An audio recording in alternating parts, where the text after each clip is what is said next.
This is the Sunday Business Page with John Delano.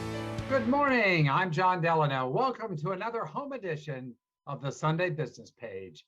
And our very special guest today is Maria Paluselli, who is CEO of the Provident Charter School, which really teaches children who have dyslexia. And I am so happy to have you on the show today, Maria, because this is Dyslexia Awareness Month.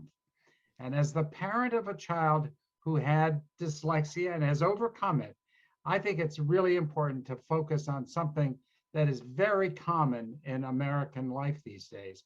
Can you tell us exactly what is dyslexia?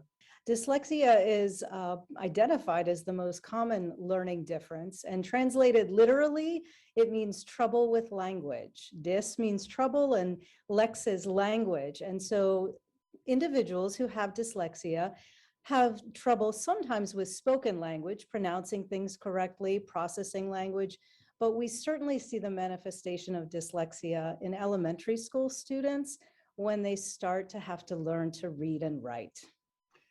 I think it's important to emphasize that dyslexia is not an intelligence issue. Some of the most brilliant minds in the world have had dyslexia, so it has nothing to do with intelligence. That's correct. It's more with brain processing or something? Absolutely. So different parts of the brain are activated when individuals with dyslexia try to read. And so you're exactly correct in that generally it's people have average or above average intellectual abilities, and often they have strengths in visual arts, often are very creative, mechanical. There's a high percentage of people with dyslexia who are entrepreneurs. And so you are correct, nothing to do with intellectual ability, but unfortunately in elementary school, middle school, even throughout high school, the impact of not being able to read quickly or accurately certainly impacts, grades and performance.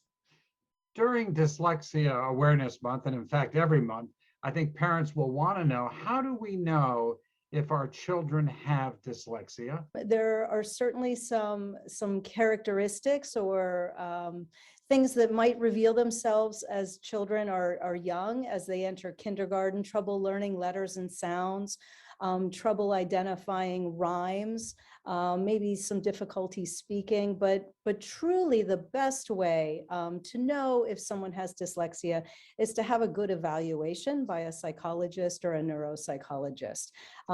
Teachers and clinicians can make report observations and make recommendations, but evaluations really kind of make that clear. The great news is that most students can overcome dyslexia. My son's a classic example. He's a very fine young man, and it's not an issue with him anymore. And I think that it's really remediation, the help that you need. And that's something that your Provident Charter School, which is a public school here in Pittsburgh at the old North Catholic High School. Tell us very quickly what you do at your school.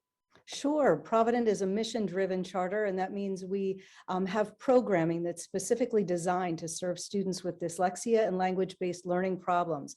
Built into our schedule, students receive 60 minutes daily of reading intervention that is based on the Orton-Gillingham approach.